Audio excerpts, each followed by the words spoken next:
with that, it gives me great pleasure to introduce Mickey, who's going to close the weekend.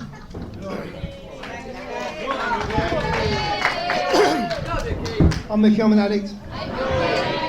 Hope you can hear me in the cheap seats. This is an emotional journey for me.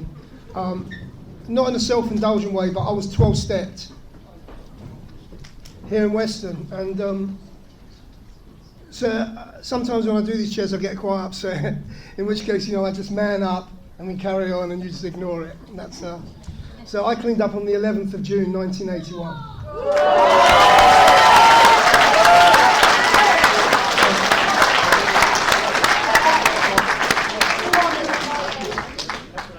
So in 12 days' time, I'm going to be 41 years clean, but I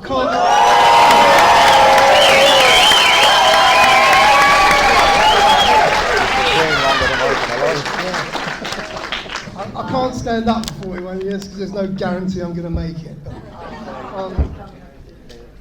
But, the reason I say that is because I think it's important to have a point of reference. It's very important to have a point of reference. I don't have any humility about clean time. I'm so proud of it. And the thing is, so I was going to say that I'm going to talk basically about early recovery. Early recovery being any period of time in your first 41 years. But I'm also going to talk about what it was like being young and cleaning up in a fellowship that was just growing. And I know that recently online and at the London Convention recently there's been a whole lot of people talking about the history, and I don't know if the history as I remember it is the complete truth. I only know my experience, so that's what I'm going to talk about, what it was like. And I'm going to try and talk a little bit about recovery whilst I'm doing that. So I have a lot of wisdom and I also talk a lot of crap. And you guys know the difference, but I don't. So I'm just going to spit it out there, right? And I'm going to close by telling you how I was 12-stepped. So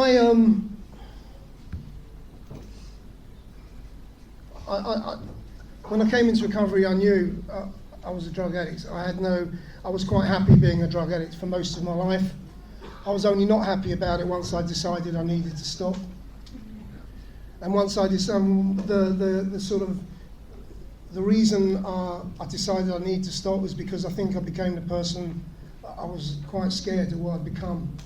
And when I cleaned up and I came to meetings, I had a lot of secrets, which kind of let me know that I had big problems when I was a kid. Big problems with my anger, always. I'm a very peaceful guy and I'm a friendly guy, but when I get angry, I'm completely unpredictable. Maybe not now, but there once was a time where I could kick any child or animal without conscience. That frightened me very much when I got here, very much. And there's things even to this day I've never spoken about. But I know it's because I wasn't a well guy. And when I came into NA, I had two problems. I had an inside problem and an outside problem. So the outside problem was I took a lot of drugs. And I did myself a lot of damage by taking a lot of drugs. And the inside problem is what drove me to taking drugs. And I'm still dealing with that today. And to deal with that, I have a program called the 12 Steps, which is an ongoing program that I have to work constantly all the time in order to be well. And there's many times when I don't work it and then I have trouble. And it doesn't matter how long I've been clean, because I've been doing this since I was like 3 years clean, 13 years clean, and 30 years clean. Always have problems, always have issues I have to work at, always have steps I need to look at. And I'm really pleased for that, because it means I can belong here. I'm not finished. I'm a newcomer. So when I came here and I got to meetings, so I was up in Broadway Lodge, and in that time there was no NA. There was one NA in London, 4 people in front of me when I joined the fellowship. They're all dead now, except no, one of them's not dead, but I don't see her anymore.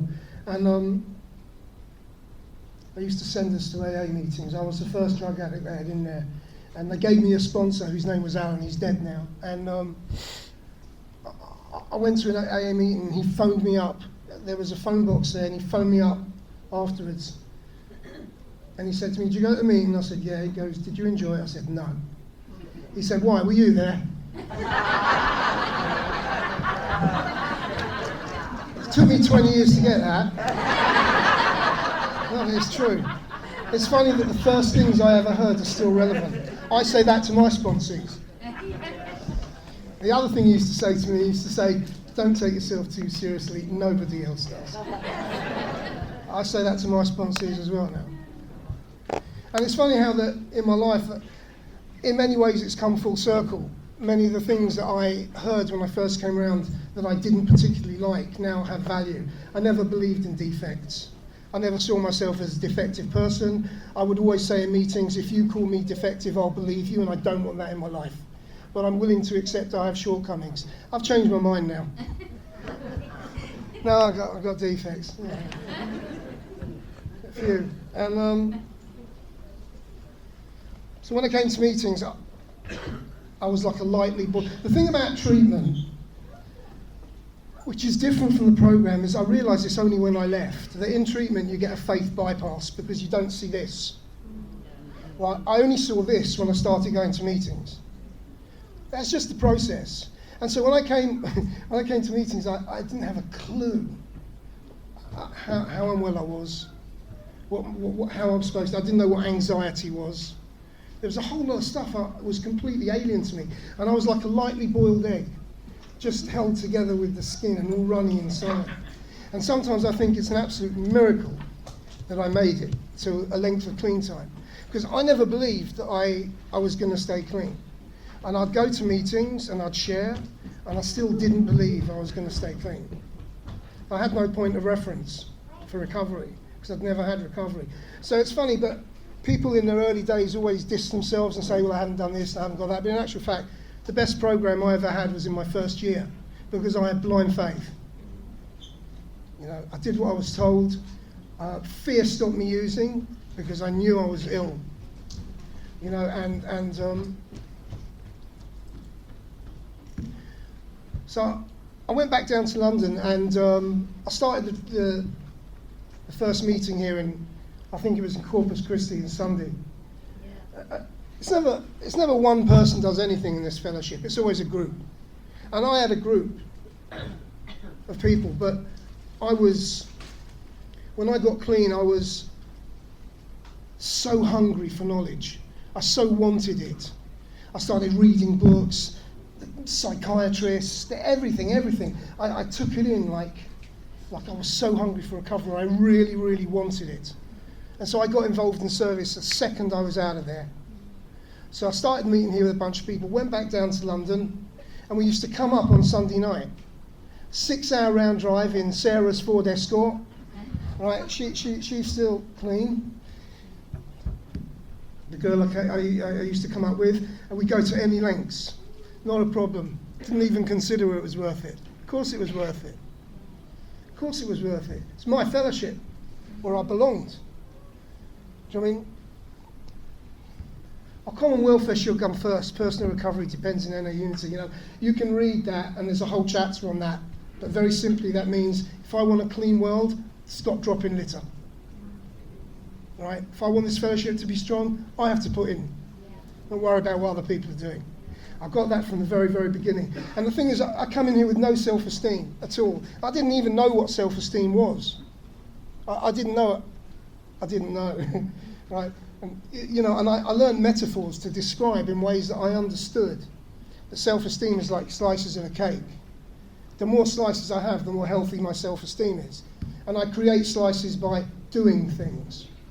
And the first things I used to do was get involved in service.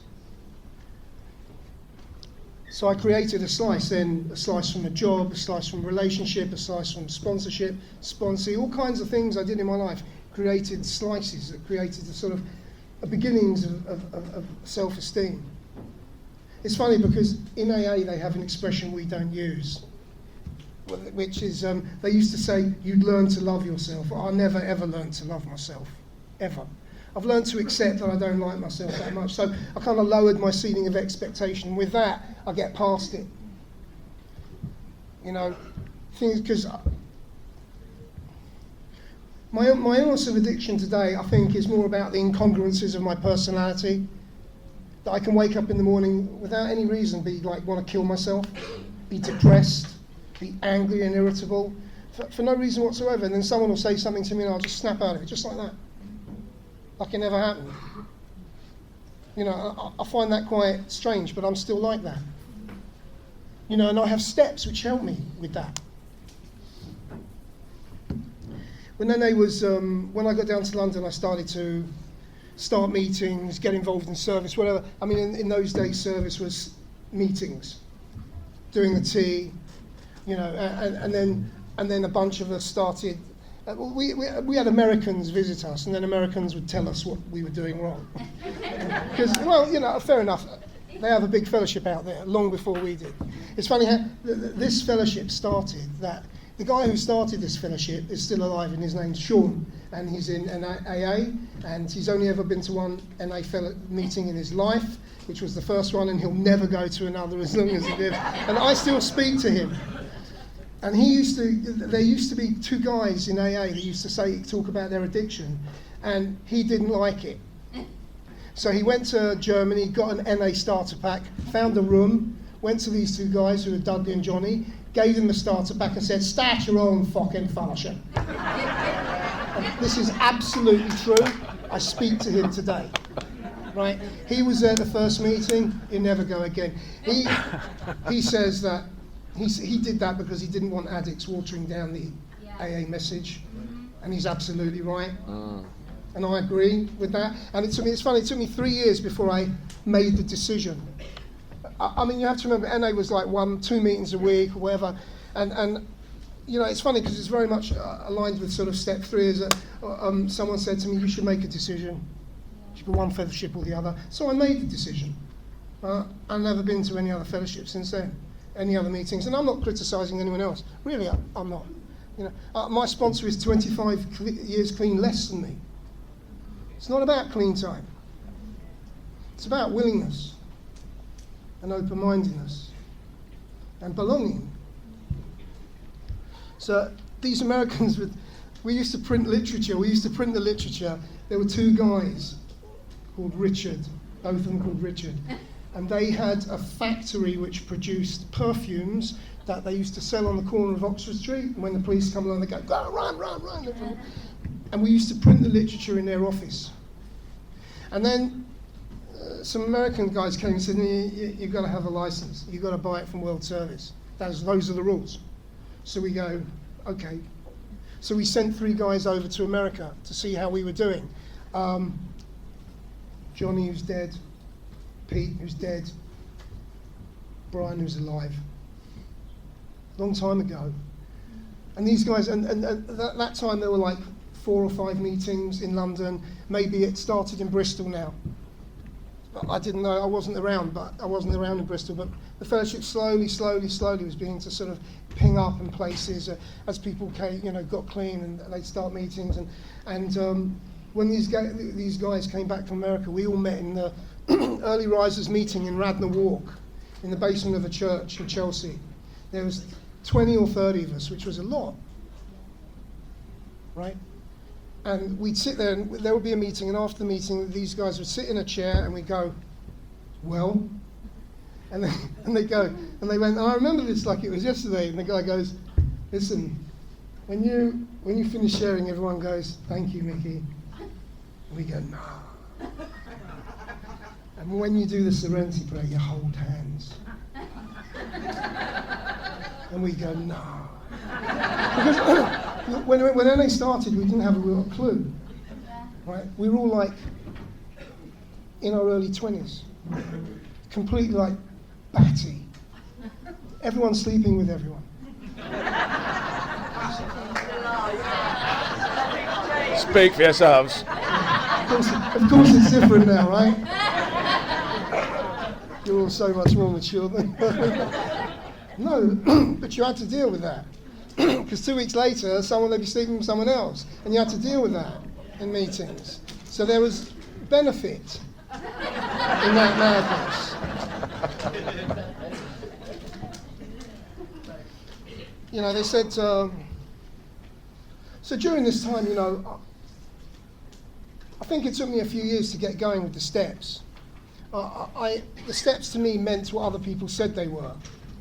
Like, for instance, you know, step 3 meant letting go. So I go, all right, yeah, right, fine. Hadn't got a clue what that means because I never really spent a lot of time thinking about it. Because I had all these mates, you know, so I didn't really need to worry about step work, what it was, you know. We read them, I knew them. Right.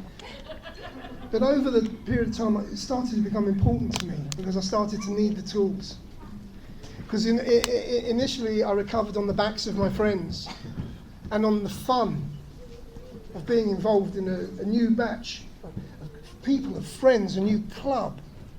You know, this is where I belonged. I always belonged here. You know, the time I've got makes no difference. It's made no difference. You know, this is where I belong. And I started to wonder about how I use the steps. So I started to develop little analogies that I picked up from people about what things meant. And then you sit with it, you play with it, you adapt it to your life, try and so it works for you, you know. And someone once told me that step 3 was about including things, right? So I stopped thinking about letting go, and I started to think including means that if I feel crap, I say it. Right, I am a drug addict and I can't stop using. I am feeling depressed today, I've no idea why. And so I started to sort of work the program in a way that worked for me. That was not about what other people said I should do, but was still congruent, you know, and made sense, and I could talk about it. And this is how I've kind of developed my program. And, you know, so I started to grow emotionally in the fellowship. As the fellowship was growing and I was part of this amazing organisation, amazing fellowship of people that was just getting bigger and bigger and bigger and bigger, you know, I started to grow in myself as a person as well. And it's funny, I think that, you know, when I get a sponsor first of all, I have to tell you, I'm sponsored by my sponsees. And what I tell them is what I should be telling myself. But it's taken me a long time to get that. But the thing is that I forgot what I was going to say. All right, it doesn't matter. As I've gone on recovery, I've developed tools and ways of dealing with things, and you know, I used to obsession, which is a main part of my illness and something which causes me today unbelievable pain and separates me from people, makes me isolated. And, you know, so I have all these boxes here, right, which I stuff full of things. You know, shopping, working out in the gym, work, sexual relationships, all kinds of things that make me feel better that I use to make me feel better. I stuff in these boxes until the boxes are overflowing and there's no room for any more, and then I move on to the next box. And obsession and stuff like that I do it to make up for what I lack spiritually. That's what I do. And I have a box called a God box. And the God box has a hole in the bottom. However much God in there I put in there just runs straight out. Right? So the only way to fill my God box is to hold the lid open. That's a great analogy for step 6, willingness. And so I started to educate myself into how I could be a weller person, you know, with all this stuff. And in the meantime, you know, we learned that we started to have conventions. We had a couple of London conventions, and they took money, and we had T-shirts, and then we realised that there was going to be tax implications. So we had to sort of form a body, a legal body to take, like a charity does, even though we're not a charity, and we weren't, we had to form a body to take it. So one of the guys who was in the fellowship was some high-powered businessman. I had breakfast with him a few weeks ago, he's 80 now, and his solicitors said, yeah, we'll do it for you, right? Come up and see us. So we went up to see his solicitors. They were in Covent Garden, right? They had a big round mahogany table. There was about 8 of us, right? God knows what we were doing. All went up there, and the solicitors were reading out from a note saying, and you're liable by the LL, but they're talking about how you form a business, and they're saying, and if NA goes bust, you got to give us £1. So we go, what? So they go, just sign here. So we go, okay, so 4 or 5 of us signed there, and we were directors, right? Didn't know what the hell was going on. Service Limited, it still operates today. It's a lot more responsible now, but that's how it started. It started with a bunch of kids, not knowing what the hell we were doing. Do you know, and when I do chairs like this, the reason I get emotional is because it's a miracle. Absolute miracle. Anyway, in 1984 or 85, we sent a bunch of guys to America to bid for the World Convention. Someone thought it would be a good idea. So the fellowship was, 5 or 6 or 7 years old. These days, believe me, the World Convention is it's hundreds and hundreds of thousands of dollars of merchandising revenue for all different people. In those days, there was a committee that voted, yeah, give it to them. So we sent a delegation, and they went to America and bid for the World Convention, and they came back, and we got the bid. And we got the 1986, right? Bunch of kids. I was on the convention committee, right? The thing about being on committees is that, so when a service commitment came up, everyone wanted to do it. Everyone. There was no you had to canvass people or ask your mate. Everyone went for the one position. And basically the person who's got it was the person who was friends with everyone who was voting. Because we were young and we were cruel. But it's fine. You have to learn to live with real life, which is rejection sometimes. Right? Still part of it. And so the guy who was in charge of finding the venue, his name was Martin. He's still clean today. He came into the first year with a gun in his suitcase, and 8 months later, he's chair of a committee in the World Convention. The Americans were flabbergasted, and they sent a guy called John Farrell, who was a big lawyer, to watch us. They gave us, we rented Wembley Stadium. They gave us 60 grand. 35 years ago, that was God knows, a lot of money. You could buy a house with it. And we rented Wembley. And they sent this guy called John Farrell down. And he died recently. And I was in contact with him the whole time. And he said the best year of his life. Anyway, the best year of his life was the year he spent with us. And we ran this World Convention. I was chair of merchandising. And if someone wanted some food, I just put my hand in my pocket. Gave them money. These days you get fired for that. There's no such thing as accountability. We just had a laugh. That's all we're interested in doing. Having a laugh with this amazing fellowship thing that was going on. And we did the fellowship at the end. I mean, I don't know about our chances of ever getting it again. I know they're talking about a new bid. I don't know much about it, but I've heard whispers. Someone's going to go put it forward. The Americans sent us a fax, because in those days we didn't have mobiles or computers. And it said, when we said NA ought never be organised, we weren't talking about conventions. I think the message I'm giving you is how much fun it was to be part of this fellowship. And, still had the same problems. My default position when I cleaned up was using. Anything that was uncomfortable, new, difficult, challenging, my thoughts would go to using. Doesn't mean I used, but my thoughts would go to using. People say it all the time in meetings, I nearly used. Or you can't nearly use. That's like nearly standing up. Do you know what I mean? We all feel like using. When my kids are in the garden smoking, I think, would I like to smoke? Maybe. Maybe I would. I don't really know, because I'm committed to a clean life and this fellowship. But the thing is that So when I cleaned up, my default position, anything for quite a long time was using, and I was dead scared that would happen. These days I have a default position, which is self-hatred. Right? When things are challenging, difficult, I lose my program, as I do from time to time, I go to self-hatred. And my self-hatred is I can walk past a reflection of myself in a shop window and immediately want to curl up into a ball, rip my skin off, hate myself. I can't hear it in the tubes. That's what I live with that. It's not, I'm used to that. I expect that. And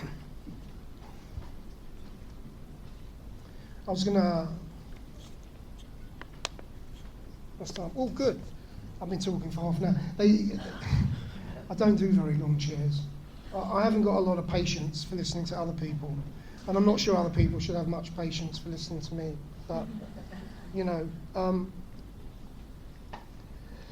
I used to think spirituality was something that existed outside of myself. You see it in other people all the time. A lot of people here got it. The lights are on, the ability to laugh at myself, the ability to not take myself too seriously, kindness, a bit of love, a bit of compassion. I used to think this only existed in other people. And someone said to me, well, if you recognise it in other people, how would you know what it was if you didn't have it in yourself? It wasn't a guy in the fellowship who said that to me, it was some other guy, a mate. And I began to think about this. And I began to realise that I have a spiritual appetite. I want to be spiritually well. But that doesn't come without a responsibility.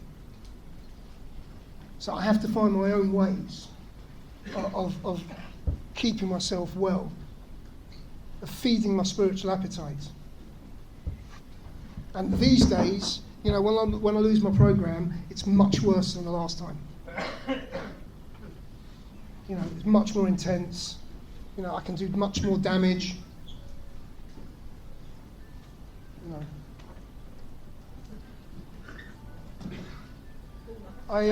I'm going to tell you how I was 12 steps, and then I'm going to finish, because I just feel it's the right thing now. Because I can feel myself struggling for stuff, and there's always stuff I can think, I didn't talk about that, I didn't talk about that, but So I was up there, and one of the guys who started this fellowship, one of the two guys, called Dudley, came to see me. He was a famous actor, and you can see pictures of him online. He's dead now. He was mega important to me in my life, and I can't feel myself getting upset, but I usually get very upset when I talk about him. I was with him when he died, and he came to see me up there, and I don't know, he was the ugliest bloke I'd ever seen in my life. And he breezed through the door, and I was 2 or 3 weeks in treatment, no idea what faith was. Breezed through the door with some American guy, had bright blue eyes and long hair. And he said to me, "You think you're the Artful Dodger?" And he was right, I did, still do sometimes. And he started talking to me about Narcotics Anonymous. And by the time he finished, he was the most beautiful guy I'd ever met in my life. Just love. And when he left, I was an NA member before I'd even been to a meeting. Right? I never fought with that. I fight with other things. I never fought with my addiction. I know damn well, where I stand as far as my addiction is concerned. And what that guy did when he 12-stepped me, he passed me a baton, like in a relay race. And I grabbed that baton, and when I left, I passed that baton on. And the people I passed that baton on. And those people passed that baton on. And 40 years and 11 months later, we're all here.